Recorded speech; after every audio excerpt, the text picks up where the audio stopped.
사사기 13장 1절에서 7절까지 말씀입니다. 사사기 13장 1절에서 7절 말씀 제가 봉독해 드리겠습니다. 이스라엘 자손이 다시 여호와의 목전에 악을 행하였으므로 여호와께서 그들을 40년 동안 블레셋 사람의 손에 넘겨주시니라. 소라 땅에 단지파의 가족 중에 마노아라 이름하는 자가 있더라.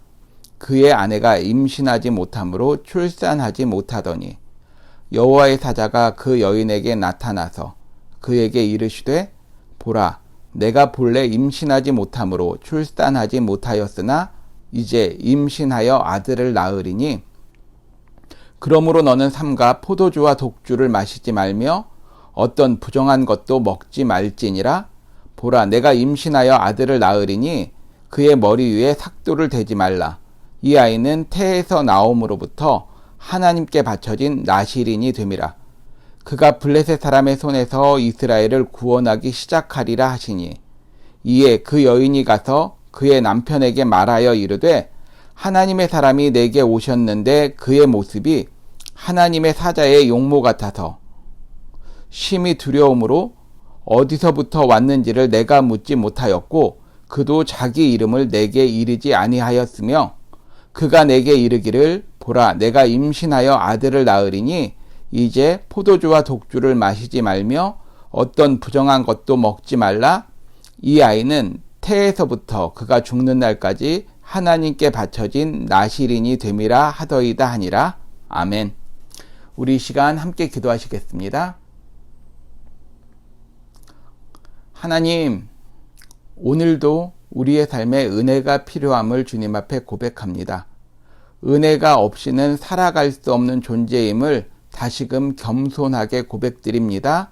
하나님, 이 고백이 나의 마음의 고백되게 하여 주시며 내 삶의 고백되게 하여 주시옵소서. 하나님을 찾는 자가 하나님을 만난다는 말씀처럼 우리의 마음으로 하나님을 갈망하게 도와주시며 간절한 마음으로 하나님 앞에 나아갈 때에 주께서 채워주시는 은혜를 공급받고 주님의 얼굴을 보게 되는 귀한 은혜 누리는 시간 되게 하여 주시옵소서. 이 시간 되어질 모든 것들을 맡겨드립니다. 예수님의 이름으로 기도드립니다. 아멘. 지난 시간에 입다의 이야기를 통하여 하나님의 은혜와 긍휼에 대하여 생각해 보았습니다. 입다는 하나님의 은혜보다는 자기의 힘과 노력을 믿는 사람이었습니다. 그래서 입다는 은혜를 베풀어 주셔도 그 은혜를 은혜로 누리지 못하는 사람이었습니다. 눈물을 닦아주실 하나님께 나아가기보다는 그저 꿋꿋이 버티면서 마음이 무너져 내리더라도 속이 썩어 들어가더라도 그저 의지로 버텨내려고 하던 사람이 입다였습니다. 이렇게 입다가 은혜와 긍휼을 온전히 누리지 못하였기 때문에 입다는 자신에게 나온 에브라임 사람들에게도 은혜와 긍휼로 나아가기보다는 논리와 원칙을 가지고 접근하였습니다. 결국 이스라엘은 내전을 경험하였습니다. 입다가 은혜와 긍휼을 누리지 못하게 되자 입다에게는 평강이 아니라 분쟁이 자리하게 되었고 입다의 삶 속에는 기쁨이 아닌 슬픔이 자리하게 되었습니다. 그런데 이렇게까지 은혜와 긍휼에서 멀어진 입다를 하나님은 어떻게 기억하셨느냐 하면 하나님은 입다의 고집센 모습, 은혜와 긍휼을 저버린 모습을 기억하신 것이 아니라 그런 입다마저도 은혜로 품어주시고 긍휼의 손으로 덮어주셔서 입다의 모습 가운데 하나님을 사랑하였던 모습, 이스라엘을 위하여 헌신하였던 모습만 기억하고 있다라고 말씀드렸습니다. 그 은혜의 하나님께서 오늘 저와 여러분을 부르고 계십니다. 어쩔 수 없어서 아픔의 자리에 그냥 서 있지 말고 하나님의 은혜 앞으로 나아오라고 말씀하여 주십니다. 혼자인 것처럼 외로움에 빠져들지 말고 긍휼을 베풀고 계시는 하나님의 품 안으로 들어오라고 말씀하고 계십니다. 오늘 이 시간이 이러한 하나님의 음성이 분명하게 들려지는 시간 되기를 간절히 소원합니다. 그 음성을 듣고 하나님의 음성에 반응하는 저와 여러분이 되시기를 소원합니다. 오늘 사사기 묵상 22번째 시간은 사사기에서 가장 유명한 삼손의 이야기의 시작 부분입니다. 삼손은 사사기에 나오는 마지막 사사입니다.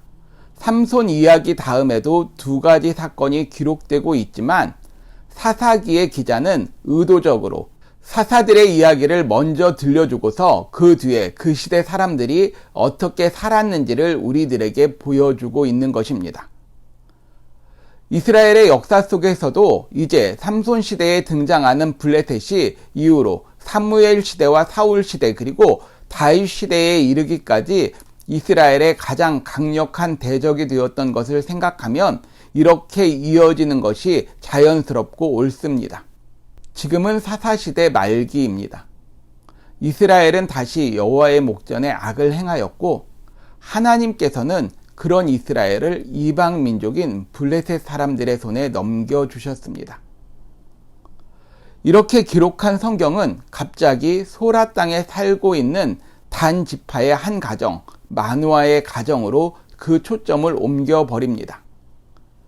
원래 지금까지 사사기에 기록되었던 구조를 보면 하나님께서 이방 민족에게 이스라엘을 넘겨주신 다음에 이스라엘은 고통 가운데 몸부림치다가 하나님께 부르짖는 내용이 나오는 것이 자연스럽습니다. 그런데 오늘 본문에는 그렇게 부르짖는 내용이 빠져 있습니다.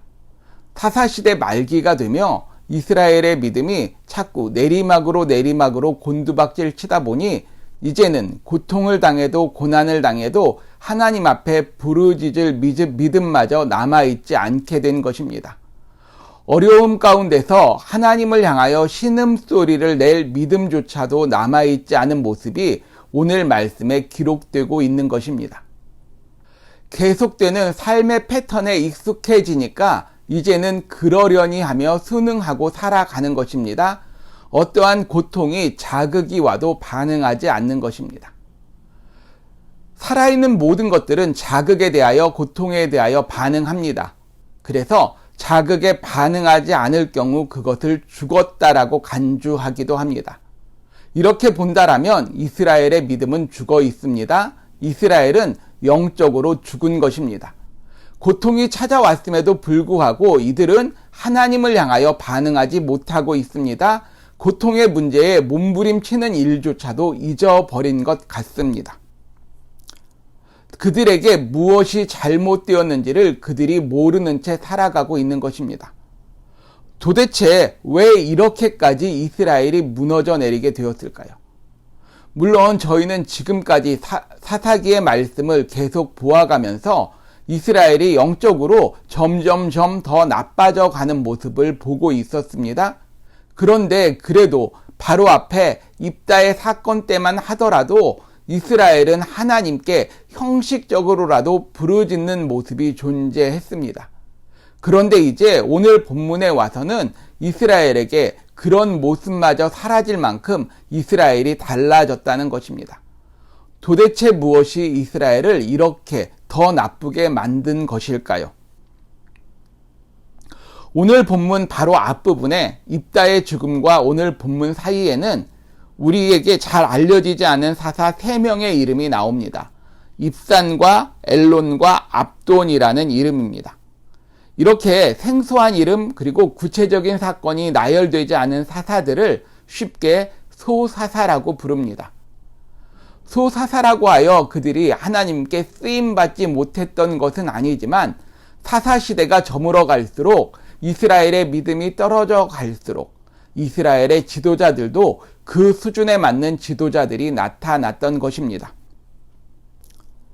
이 3명의 사사들에 대하여서 이들이 25년 동안 통치했던 시기에 대하여서 기록한 말씀을 보면 이들은 결혼하였고 자녀를 낳았다는 것으로 요약될 수 있습니다.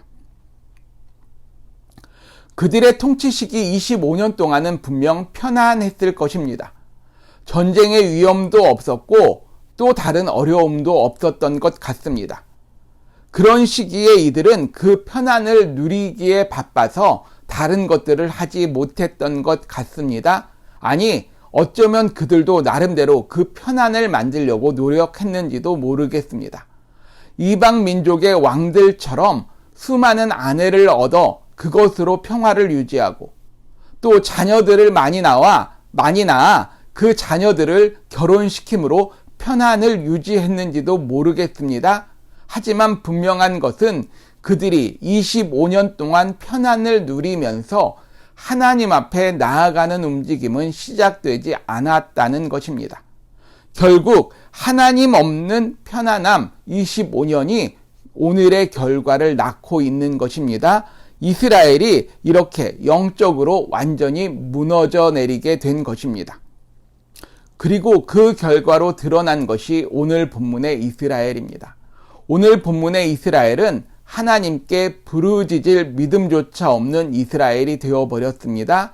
영적으로 완전히 무너져 내린 무기력한 이스라엘이 되어버렸습니다. 물론 사람들은 편안을 좋아합니다. 그런데 대체적으로 이 편안을 만들고자 노력할 때 문제가 시작됩니다. 현대에 가장 크게 문제가 되고 있는 환경 문제도 어떻게 보면 사람들의 편안함을 추구하는 욕심 때문에 그랬습니다. 각 개인들에게 돌아가서 현대인의 건강을 해치는 질병들도 편안을 추구하고 좋은 것만 추구하는 사람들의 욕심에서 시작되었다고 보아도 맞습니다. 이렇게 편안은 문제를 만듭니다. 영적으로도 믿음 생활에서도 편안함은 문제를 만듭니다. 영적으로 무뎌지게 만들고 영적으로 무기력하게 만듭니다. 이와 비교되기에 오히려 고통은 사람들을 일깨우는 능력이 있습니다. 사람들은 고난 중에 자신을 돌이켜봅니다. 성도들은 고난을 당하면 하나님의 말씀에 자신을 비추어 봅니다. 그런데 이스라엘은 지금 고난을 겪고 있는데 확성기처럼 크게 울려 퍼지는 하나님의 음성이 들리는데도 하나님을 볼 수 있는 능력이 사라져 버렸습니다. 이스라엘의 영적인 상태는 완전히 절망적으로 보여지고 있습니다. 그런데 오늘 본문은 말씀드린 것처럼 이런 절망적인 상태의 이스라엘을 보여주다가 카메라를 갑자기 옮겨 소라 땅 단지파 마노아의 가정을 비춰주는 것으로 화면을 바꾸어 버리고 있습니다. 이스라엘의 영적인 무능함을 어떻게 처리하실 것인지, 이스라엘의 영적인 무능함에 대하여 하나님이 뭐라고 진단하시는지 이런 이야기가 빠져 있습니다. 마노아의 가정에 대해서도 구체적으로 설명하지 않습니다. 마노아의 아내가 임신하지 못하였다라고 되어 있습니다. 그 여인의 이름이 무엇인지, 나이는 얼마나 되었는지 설명하지 않습니다. 왜 자녀가 없는지, 자녀가 없으므로 어떠한 문제가 있는지도 알려주지 않습니다. 다만 임신하지 못함으로 출산하지 못하였더라가 무리들에게 알려주는 내용의 전부입니다. 성경이 이런 식으로 우리들에게 어떠한 내용들을 설명해 줄 때가 많이 있습니다. 즉 이스라엘의 영적인 상태에 대하여 장황하게 설명하기보다는, 꼭 집어서 표현하기 어려운 이 내용을 마치 그림을 보여주듯이 마노아의 가정을 보여주므로 그것을 이해시켜 주신다는 의미입니다. 오늘 말씀도 마찬가지입니다. 지금 블레셋에게 40년 동안 고난 당하면서도 아무것도 하지 못하는, 신음조차 내뱉지 못하는 이스라엘의 모습을 하나님께서는 마노아의 가정에 임신하지 못하는 아내의 모습을 통하여 보여주고 계시는 것입니다. 당시 여인들에게 자녀가 없는 것은 큰 부끄러움이었습니다. 그리고 아픔이었습니다. 마노아의 가정에 어떤 사연이 있고 그들이 어떤 처지에 있었건 간에 그 모든 것을 넘어서서 그 여인에게 자녀가 없었다라고 하는 말 한마디는 이 여인이 세상에서 가장 불행한 여인임을 묘사하는 말이 될 수 있습니다. 이 여인은 여인으로서 절망 상태에 놓여져 있는 것입니다. 그리고 이렇게 절망에 빠져 있는 마노아의 가정, 마노아의 아내처럼 블레셋의 40년 압제에도 신음소리조차 내뱉지 못하는 이스라엘이 절망 가운데 있음을 하나님은 우리들에게 보여주시고 계시는 것입니다. 이스라엘의 상태가 그렇게 절망적입니까? 15장에 이런 표현이 나옵니다. 유다 사람 3,000명이 에담 바위 틈에 내려가서 삼손에게 이르되 너는 블레셋 사람이 우리를 다스리는 줄을 알지 못하느냐? 내가 어찌하여 우리에게 이같이 행하였느냐라고 말합니다. 블레셋에게 40년 동안 눌려 있으면서 아무것도 하지 못했던 유다 사람들이 자기 동족 삼손을 잡기 위하여 무려 3,000명의 사람을 동원하여 나선 것입니다. 자신들의 왕이 하나님이 아닌 것을 넘어 이방 민족 블레셋이 우리들을 다스리고 있다라고 그들은 당당하게 말하고 있습니다. 이러한 이스라엘의 모습은 그 어떤 희망조차도 포기한 모습입니다. 블레셋 아래 살아가는 것을 이제 체념하고 받아들인 모습입니다. 하나님께 더 이상 소망과 기대를 품지 않은 모습입니다. 바로 여기에 공통점이 있습니다. 자녀를 낳지 못한 채 몇 년을 살았는지는 모르지만 이제 자녀가 없는 것을 그냥 삶으로 체념한 채 받아들이고 있는 마누아의 가정. 블레셋의 압제 아래 40년 동안 압제를 당하고 있지만 그것들에 대하여 불만을 표시하거나 고통 가운데 신음을 내뱉지도 못하고 블레셋이 우리를 다스리고 우리는 그들이 다스리는 대로 군사도 동원하고 시키는 모든 일을 하겠습니다 라고 하는 이스라엘의 모습은 분명 똑같은 모습입니다. 그런데 놀랍게도 여기에 하나님이 개입하십니다. 이것이 하나님께서 일하시는 방식입니다. 이스라엘은 고난 가운데도 신음조차 내뱉지 못하고 하나님께 부르짖지도 못합니다. 회개하며 돌이키지도 못합니다. 마누아의 가정도 마찬가지입니다. 자녀가 없음에도 불구하고 하나님께 매달릴 여력도 남아있지 않습니다. 이스라엘과 마누아의 가정 둘 다 모두 지금의 상태를 체념하고 받아들이며 살아가고 있는 모습입니다. 더 이상 그 어떤 소망도 희망도 품지 못한 채 절망 가운데 살아가고 있는 모습입니다.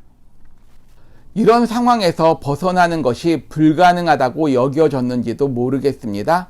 정말 사람의 눈으로는 불가능해 보입니다. 하지만 하나님은 그 불가능을 가능케 하시는 전능자이십니다. 그 어떤 상황에서도 우리들을 건져내실 수 있는 능력의 구원자이십니다.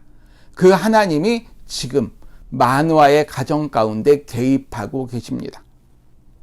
그 능력의 하나님은 아무 조건 없이 마누아의 아내에게 아이를 주시겠다고 말씀하십니다. 아들을 주실 것이며 그 아들을 통하여 이스라엘을 블레셋에서 구원하는 구원자 삼손을 만드시겠다라고 약속하십니다. 이 말씀은 자녀가 없는 마누아의 가정의 구원일 뿐만 아니라 블레셋 사람들의 압제에서 꼼짝 못하는 이스라엘을 향한 구원의 메시지이기도 합니다. 이스라엘이 이렇게 무기력한데 영적으로 무능하며 범죄에서 돌이키지도 못했는데 하는 마음이 들지만 하지만 우리가 분명히 기억하는 것은 구원은 의인이 아니라 죄인들을 향해 베풀어 주시는 하나님의 은혜입니다. 우리가 하나님을 믿을 때에도 바로 이런 믿음의 일들이 시작되었습니다. 마누아의 아내 브림의 여인이 무엇을 해서가 아니라 그저 그렇게 살아가는 인생 가운데 하나님이 개입하여 주신 것입니다. 말씀을 보면 마누아의 아내는 하나님께 부르짖지도 못했고 하나님의 관심을 끌 어떠한 특별한 신앙적인 회복을 이룬 것도 없었습니다. 다만 어느 날 갑자기 이 여인에게 은혜가 임한 것입니다. 절망의 끝에 서 있었을 이 여인에게 하나님의 은혜가 선포된 것입니다.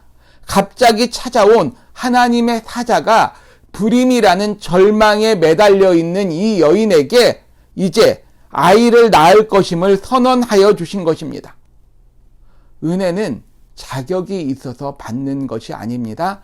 자격 없는 자에게 베풀어 주시는 것이 은혜입니다. 마누아의 아내에게 하나님의 사랑을 받을 만한 무엇이 있어서가 아니라 하나님께서 그냥 베풀어 주신 것입니다. 로마서 9장은 우리에게 이렇게 말씀하여 주십니다. 내가 긍휼히 여길 자를 긍휼히 여기고 불쌍히 여길 자를 불쌍히 여기리라 하셨으니 그런즉 원하는 자로 말미암음도 아니요 다른 박질하는 자로 말미암음도 아니요 오직 긍휼히 여기시는 하나님으로 말미암음이니라. 하나님이 베풀어 주신 것입니다. 열심을 다하여 다름질하여서도 아니고 그 무엇을 가져서도 아니고 내 인생 가운데 하나님이 찾아오셨던 것처럼 은혜는 그렇게 우리들에게 임하게 되는 것입니다. 그리고 이 여인이 낳을 아들을 통하여 이스라엘을 구원하시겠다는 하나님의 놀라운 선언은 하나님의 은혜가 이스라엘에도 임하게 될 것임을 선언하신 것입니다. 영적으로 무기력하여 부르짖을 수 있는 힘조차도 없는 이스라엘에게 하나님의 은혜가 찾아오셨다는 것입니다. 이 하나님이 오늘도 동일하게 우리들의 삶 가운데 역사하고 계십니다. 하나님은 오늘도 우리 인생을 굽어 살피시며 은혜가 필요한 이들을 찾고 계십니다. 긍휼을 필요로 하는 이들에게 하나님의 사랑의 손길을 펼쳐 주십니다. 내가 무엇을 한 후에 하나님을 만나는 것이 아닙니다. 내가 어떠한 조건을 갖춘 다음에 하나님 앞에 서는 것이 아닙니다. 하나님은 내가 긍휼히 여길 자를 긍휼히 여기고 불쌍히 여길 자를 불쌍히 여기리라 말씀하여 주십니다. 지금 내게 은혜가 필요하기에 내가 긍휼이 아니면 살아갈 수 없기에 하나님이 나를 찾아오시는 것입니다. 하나님 앞에 보여드릴 무엇인가를 갖추기 위하여 하나님 앞에 서기를 머뭇거리고 계신다라면, 내 상태가 너무나도 부끄러워서 하나님을 부르지 못하고 계신다라면 지금 나를 부르고 계시는 하나님의 음성을 듣게 되는 은혜가 임하기를 간절히 소원합니다. 이런 하나님의 은혜를 누구보다 크게 누렸던 사도 바울은 고린도 교회에 보낸 편지에서 이렇게 외쳤습니다. 내가 은혜 베풀 때에 너에게 듣고 구원의 날에 너를 도왔다 하셨으니 보라 지금은 은혜 받을 만한 때요 보라 지금은 구원의 날이로다. 지금은 은혜 받을 만한 때요 지금은 구원의 날입니다. 내가 무엇을 갖춘 다음이 아니라 지금 하나님 아니면 살 수 없음을 느끼게 된 지금 하나님은 우리의 인생을 찾아오십니다. 하나님을 부르지조차 못하는 우리의 인생에 하나님이 직접 찾아오시고 만나 주십니다. 하나님 없이 살 수 없는 지금이야말로 하나님께서 들으시는 때요, 그분께로부터 도움을 받을 날입니다. 그러니 지금 미루지 마시기 바랍니다. 함께 기도하시겠습니다. 참 좋으신 하나님, 나의 삶이 은혜임을 주님 앞에 고백합니다. 내가 무엇을 할 수 있어서가 아니라, 내가 무엇을 갖춰서가 아니라 하나님께서 아무 조건 없이 이유 없이 나를 찾아와 주셨고 나를 만나 주셨습니다. 그 은혜를 누렸음에도 불구하고 하나님, 오늘 나는 다시 나의 조건에 대하여 내가 갖춘 무엇에 대하여 생각하고 있음을 불쌍히 여겨 주시옵소서. 하나님 앞에 서기 위하여 다른 것들을 가지고 나가려고 하기 전에 먼저 겸비함으로 하나님께 엎드리는 인생 되게 하여 주시옵소서.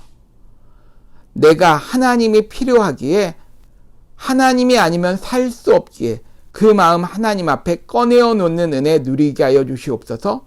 그렇게 나아갈 때에 지금이 바로 은혜 받을 만한 때요 구원의 날이라는 바울의 외침이 우리들의 외침 되게 하여 주시며 우리들의 삶에 현실되는 은혜 누리게 하여 주시옵소서.